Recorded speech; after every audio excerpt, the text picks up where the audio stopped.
K-Rock Mid-Atlantic Rock Review's Marmy Rock Show. Very excited to have Danny Vaughn back with us again. The last time I talked to you, Danny, we were on a vote with your buddy Johnny D, reflecting back 30 years ago. So welcome back. Thanks. Yeah, we meet in the oddest places, don't we? Boats, people's houses. It's a beautiful thing. It's today was a really cool thing, and for folks that don't know, we were calling it sort of the M3 hangover party. And how did this thing happen? Like, because obviously you played M3 yesterday. Yeah. Well, I know our hosts, Pete and Glenda Sanchez, they have been doing acoustic house parties at their house for a few years now, and they become friends of ours. And so we always kind of had the idea on the back burner, if I get back to M3, it's perfect because he lives up the road. So yeah, it all just came together, and I've been doing more house concerts over the years and things like that. I find them really kind of challenging, harder than just getting on stage with the band. I got to really think. Nowhere to hide up there. It's nowhere just you sitting there. That's it. All the mistakes are intentional. There's no way around it. I'll tell you the coolest thing about this to me, though, other than the fact that I love watching you, man. I've been I've told you before, I've been a fan forever since back in the days. You had a great singing voice, but a lot of the stuff you played, people might not know about you. So for folks that only know you from Tyketto, talk about some of the other stuff you do. Well, I mean, it may take a while. Yeah, exactly. Well, the big thing, of course, is I'm one of the front men for the Ultimate Eagles, which is a very successful Eagles tribute band that plays all over Europe. We've gone to Australia and New Zealand as well. I think we're probably the only tribute act of the Eagles that's international, and I want to continue doing that. So that's always very big on my agenda. Before you talk about the other thing, something about that too. When you guys formed that, I always wonder when I watch the videos, was it formed just because you guys were musicians, or was it like this person's going to be Don Henley, this person's going to be Don Fry? It wasn't like that at all. No, we don't do the designated guy. It's just to represent the music more than anything. And I'd seen enough people doing it. And to be perfectly honest, I mean, a lot of these bands, you look at, I don't know if you've heard of them over here, but you get like the Australian Pink Floyd.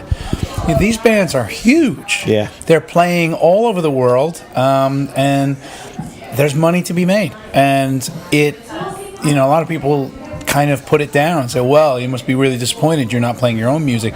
It allows me to play my own music. If I've got a good work schedule with the Ultimate Eagles, it funds what I do of my own. Because that doesn't make money. That's all there is to that. So it's a good vehicle. You're still plying your trade. You're still doing. I mean, I have a great time with it because Eagles music is just adored. Yeah. And so you're under pressure to get it right for one thing, but the emotional response to it. And it's generational. People bring their grandkids, all that sort of thing. So it's a load of fun. And then talk about your solo, obviously Danny Vaughn, your solo gigs. How often do you do the solo thing live these days? You mean like we did here? No, I mean like more like over in Europe. Are you still doing a lot of shows solo over there? Not so much. I mean, I've devoted much more time to Snake Oil and Harmony, which is an acoustic duet between myself and Dan Reed from the Dan Reed Network. Dan really got me into doing these house concerts. He's been doing them for a while now, and he's just a consummate performer, storyteller, singer. Admire him so much, and we just developed this intense friendship immediately. And so we started doing some stuff, but it wasn't a case of, I never wanted it to be, all right, now Dan will sing a song and I'll sit here and look interested, and now I'll sing a song. We've done 3 tours now, and as we get more and more familiar with each other's stuff, there's no ego. So the thing is wide open. He'll be playing something that I've never heard, and I'll just jump in and start singing harmony on it. And I'll see this look on his face, and he'll smile because it's not the right harmony, but it works. And he's like, that was a good way of doing it, And we do each other's songs, and so, like you saw here today, there's a lot of storytelling, there's a lot of fun, but there's 2 of us, so there's a bit of this tennis match that goes on, and we've even done it on the Monsters of Rock cruise. So it's something that's done well enough where he and I are going to get together and make an album next year. Oh wow! What's the time frame on that? Do you think? Well, I would think it would be released 2020. Scheduling is the hardest thing because he never stops working. He's actually taking most of next year off because he's been driving himself so hard. So I will go visit him at his home, and we'll start putting songs together next year. So look back on yesterday. We made sure we were up and at 'em early. You got an early start. A lot of people did. M3, we are so grateful to day. everybody for that, because we really thought we were going to be playing to empty seats. Look back at the day.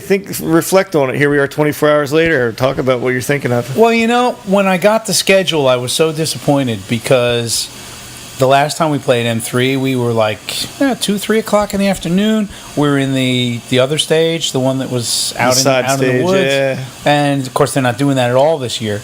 So I just thought, wow, we got kind of demoted, which surprised me, because the reaction to the first time was so big in our favor. So there was a little bit of grumpiness involved. But what I discovered was...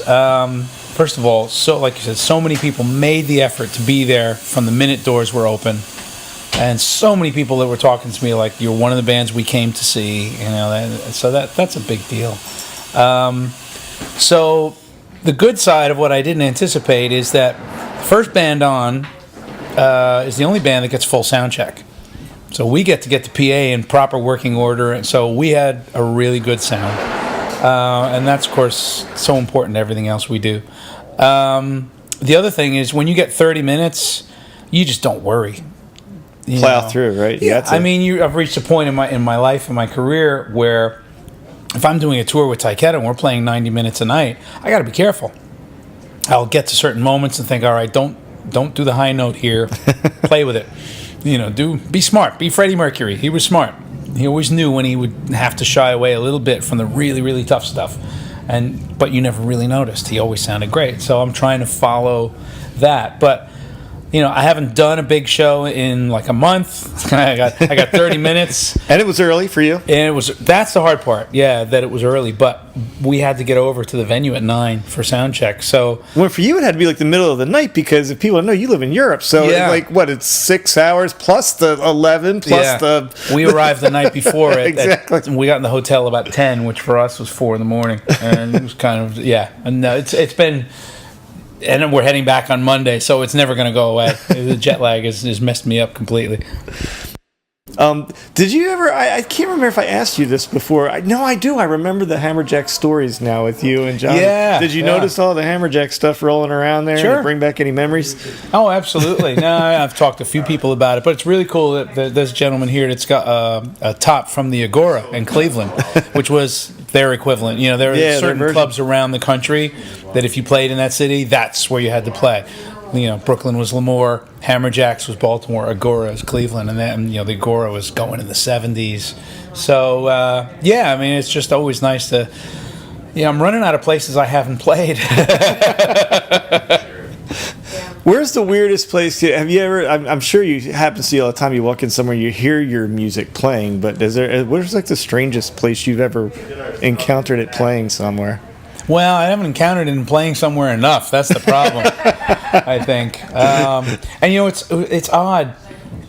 Somebody asked me about that recently. I wish I could vividly remember the first time I ever heard like my music on the radio, my voice on the radio. I can't.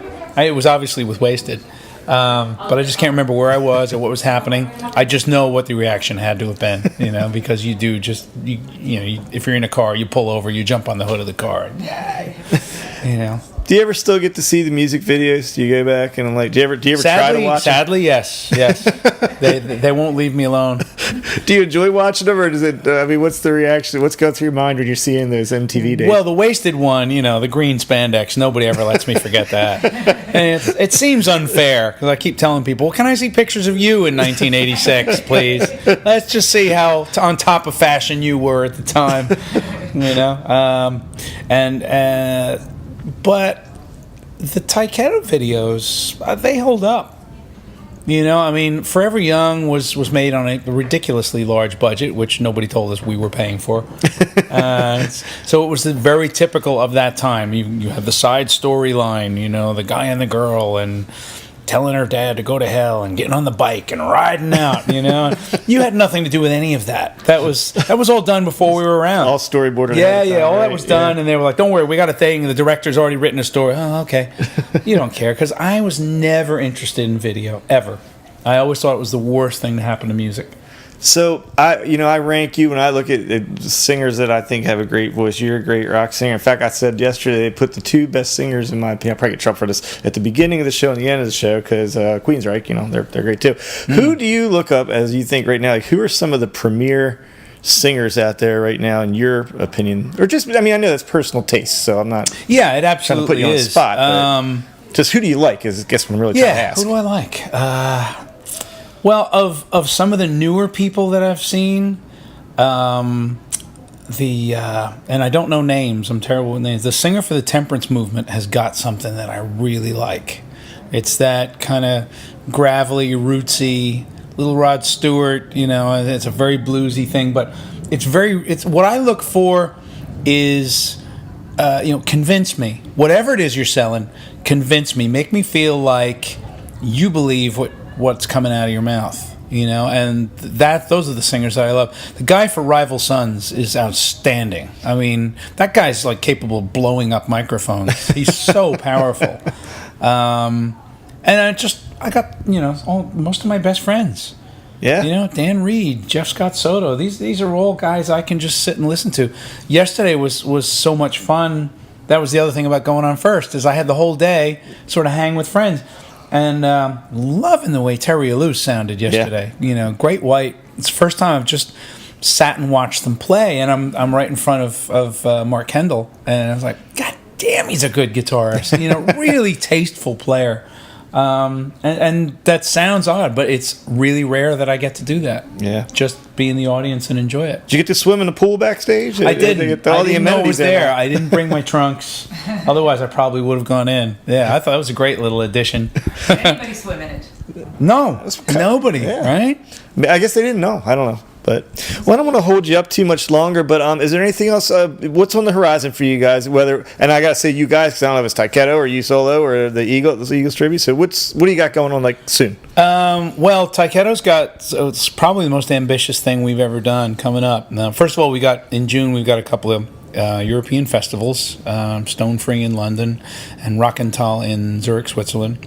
But then after that, we're going up to this beautiful old small theater in a town called Pontypridd in Wales.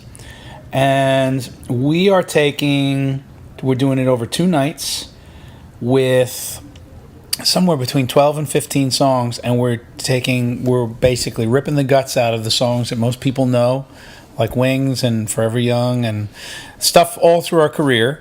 And we're doing a big sit-down thing. It'll be like a dinner with Tyketto, and we're going to perform them, but we're going to perform them with string section, horn section, wow. backing vocalists, some violinist soloists. There are going to be a few surprises, things like that.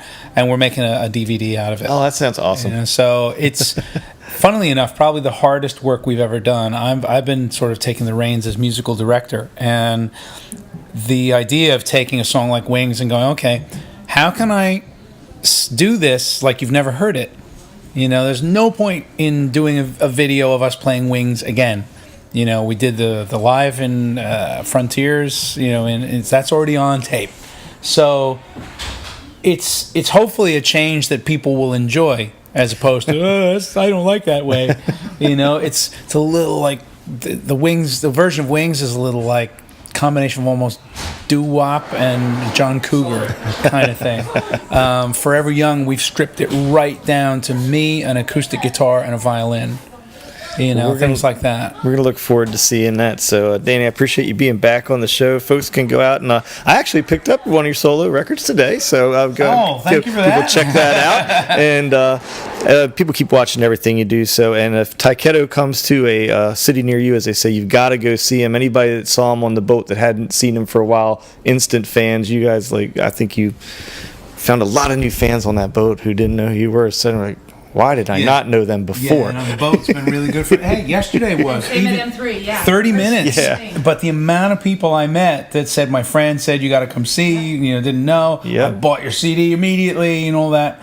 You can't get a much better reaction than that. You play for 30 minutes and somebody walks off going, I got to have that. And that's really refreshing for me because it reminds me of when Forever Young came out. That's what everybody said. It's like this song came on the radio, and I went, "Where can I get that?" And I just thought, yeah, that's the impact you want. Well, thanks so much for being here again, man. I always appreciate you taking the time with us. It's a pleasure, always.